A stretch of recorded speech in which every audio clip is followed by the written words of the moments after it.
Hi there, Gareth here again. I have another common mistake. This mistake is not so much an issue with grammar, vocabulary, that's the mistake. This is a mistake that's very common in the language learning process. It's a kind of mistake that can make it take much longer to learn the language, to learn English or whatever your target language is. This principle will work for any language. This issue is translating things. The very common question that is asked to teachers is, how do I say this in? You get that question if it's in English or not. It could be whatever the native language is. How do I say this? They want a direct translation. This can feel like it's saving time in the classroom to just tell them, but they don't learn anything. They might remember that one bit of vocabulary, but their thought process is stuck in their native language. The issue with translation is the grammar, and sometimes there is false friends, words that could be two things. You may have seen my history and story thing. You translate historia to history and to story. There's two words in English, one in Portuguese. Sometimes it's the other way around. For example, another thing in Portuguese, there is brincar, tocar and jogar.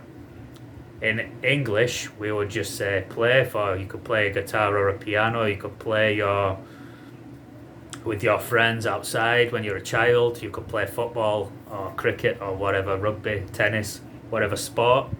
They're all play, we've got one word. So that's another way. Sometimes translation doesn't work because sometimes there's one word used for a variety of things in one language, and there's sometimes three or more words that could be used differently. So this stops translation working. You really need to learn to think in a language you're learning at whatever basic level. For example, in my private classes when I teach vocabulary, I don't put an English word next to another language's word, Portuguese, French, Spanish, whatever. I put an image, English caption, a slide with a few pictures, English captions. I want them to associate the English word with a picture.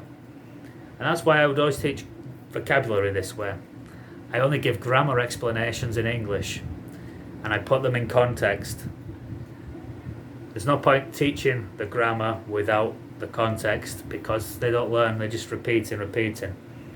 If you don't know how to use it, there's no point learning how to form it if you don't know when to use it. You're just wasting your time. You're better off learning something practical that you can use.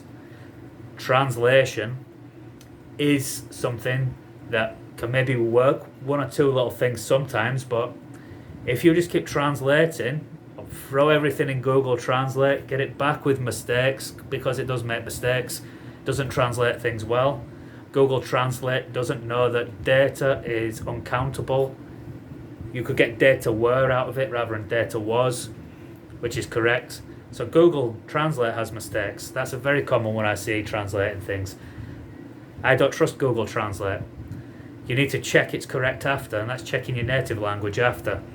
You get something that kind of makes sense, but you'll see a lot of mistakes in it if I get Portuguese and swing it into English to try save some time. What's more beneficial to me is watching the television, talking to people. The newspaper, if you get a newspaper or something on the internet and read something like this, you'll learn more things than you will trying to throw things on Google Translate.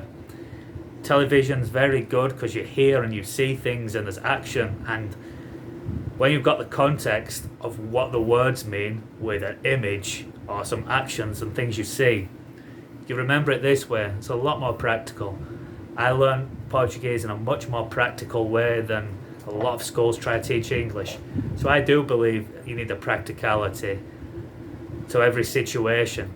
And when your communication is at a good level, you can understand more complicated grammar explanation in English, then you actually learn because the grammar in different languages is different.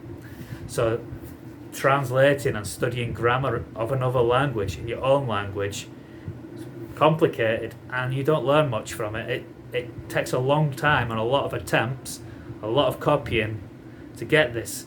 It's why courses that use this style, they take 6 years. Courses that use a more communicative approach with more listening, more practical, a bit more modern with their thinking about teaching, 2 years.